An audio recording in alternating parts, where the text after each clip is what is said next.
Bien-aimés frères et sœurs, vous connaîtrez la vérité et la vérité vous affranchira. Ça, c'est pas moi qui le dis, c'est la Bible qui le dit. Mais moi, je vous dis mieux.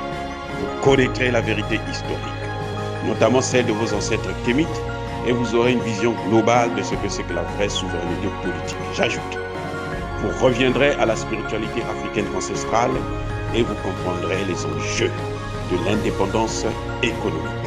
Et pour terminer, vous accepterez votre identité culturelle kémite et vous obtiendrez deux choses. La première, c'est la paix. La seconde, c'est le développement, à une condition. L'unité de toute l'Afrique noire, l'unité de tous les Noirs du monde entier. Otep à tous, bienvenue sur la chaîne des panafricanistes par essence, par conviction et par excellence. C'est des citoyens kémites par nécessité et obligation de combat.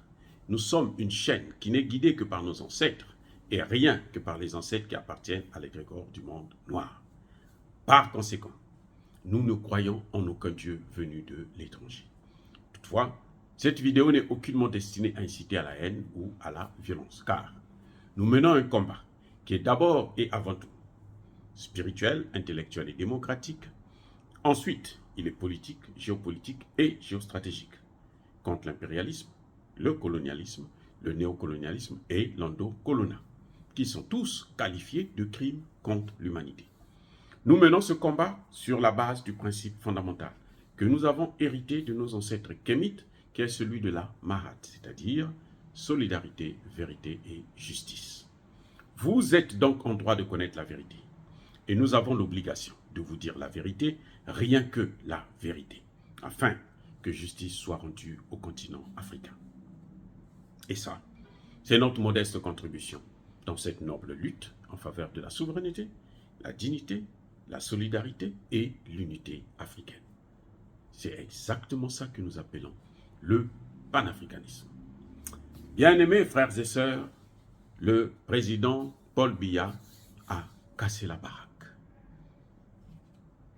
Il a sifflé la fin de la récréation de l'impérialisme. Ah oui, il a signé l'arrêt de mort de l'impérialisme. Il a signé l'arrêt de mort de deux choses, le franc CFA, l'aide au développement. Eh oui, le président Biya a facilité aujourd'hui, à Washington, il a ouvert la voie, il a défoncé la porte. Personne ne peut encore justifier le soutien au franc CFA, le soutien à l'aide au développement. Quand un président va, celui qui court là, au FMI, pour aller comme on a vu Nana Akufo ou le président Sassou Nguesso, pour aller commander de l'argent là-bas, qu'il sache qu'il est en train d'aller étrangler son pays. Je répète.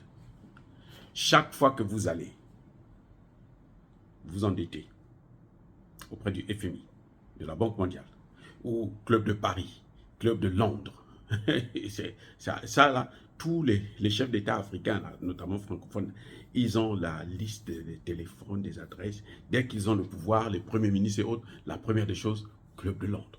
Comment, qui on va contacter? Tout ça là, chaque fois que vous êtes avec eux, vous êtes en train de vous étrangler, vous êtes en train d'étrangler vos pays. Le président Paul Biya l'a dit et nous l'avions dit déjà depuis très longtemps. Il n'y a aujourd'hui aucune raison, avec le discours de Paul Biya, qui a dit que, mais écoutez, nous n'avons pas de souveraineté monétaire. Et ça nous empêche de nous développer. Nous n'existons pas dans le circuit monétaire mondial. Je ne veux plus entendre les piètres économistes africains. Que les Occidentaux soutiennent ça, d'accord, très bien, puisque eux, ils sont là pour nous faire du mal.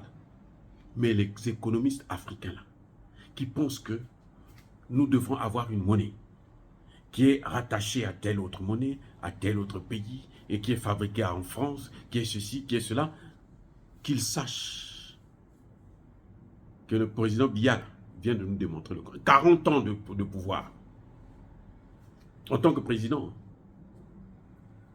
60 ans dans la politique. Il est rentré dans la politique là, comme, je ne sais pas, ministre, premier ministre, depuis 1961. Donc au moins 60 ans. Il sait de quoi il parle. Ce n'est pas quelqu'un qui parle en l'air.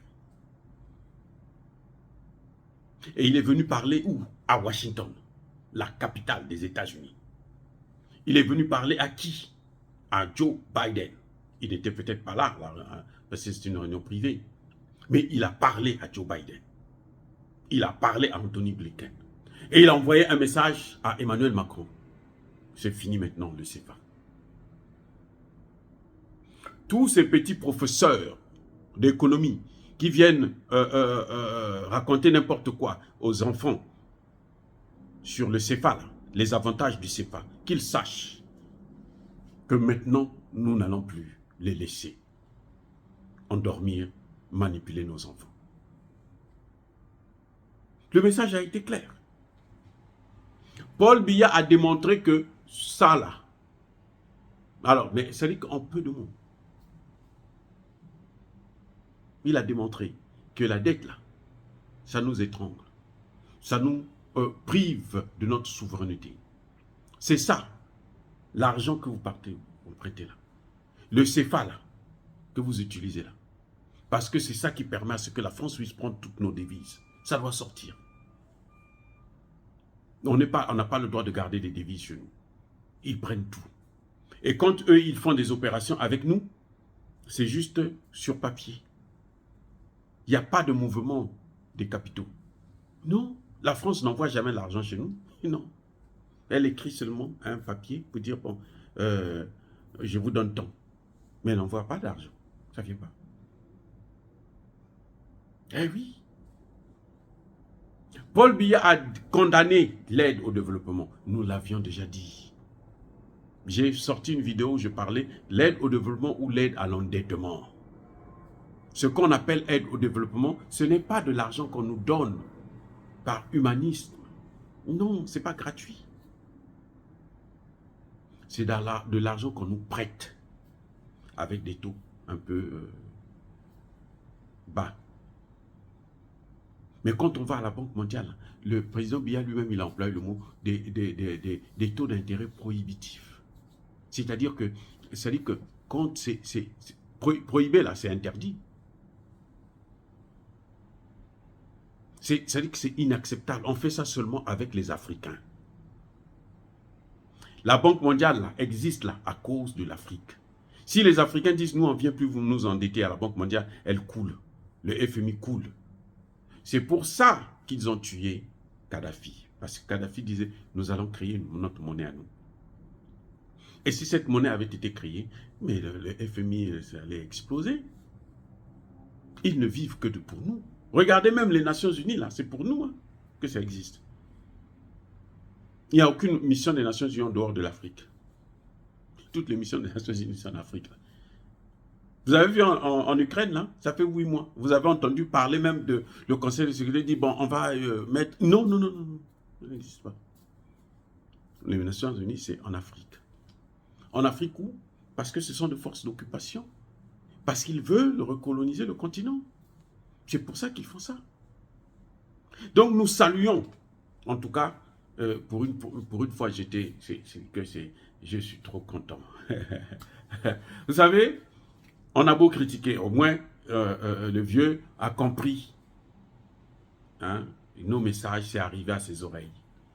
Mais il y a encore d'autres chefs d'État qui ne comprennent pas, qui sont là depuis très longtemps et qui continuent à courir après le FMI, la Banque mondiale, pour aller s'endetter.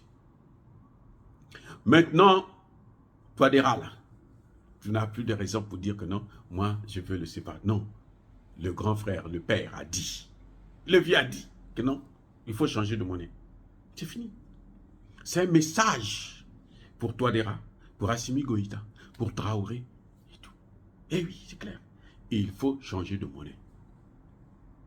Si vous ne le faites pas ensemble, vous le faites pour vous-même, individuellement.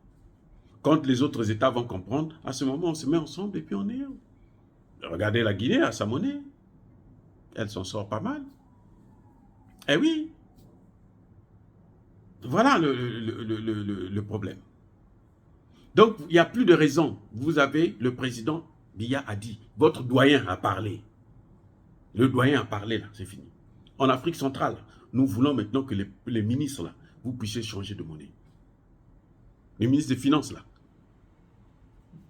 faites-nous des propositions d'une nouvelle forme de monnaie. On n'a plus besoin d'être lié ni à la France, ni à, je ne sais pas, l'OTAN, ni à qui que ce soit. Non, nous devons être indépendants, nous devons avoir notre monnaie. C'est ce qui va faciliter le développement. Aucun pays au monde ne se développe avec la monnaie étrangère. Une monnaie que vous ne contrôlez pas. Aucun pays au monde. Donc arrêtez de se leurrer. Arrêtons de se leurrer. Maintenant, agissons. Oh, bien-aimés frères et sœurs, dire cela, c'est inciter à la haine ou à la violence. Non, non, non, non. Il y a bas colère, il y a malembe. Nous devrons, si nous avons notre propre monnaie, nous pouvons payer, vendre nos matières premières à des prix que nous décidons. Eh oui. Voilà. Donc, c'est ça. Mais sachez une chose. Ceux qui persécutent le continent africain, ceux qui le pillent, ceux qui le déstabilisent, qu'ils soient noirs ou blancs, qu'ils soient maudits, punis, écrasés, effacés, neutralisés par le Dieu des Kémites et par nos ancêtres angélisés. J'ai dit et j'assume.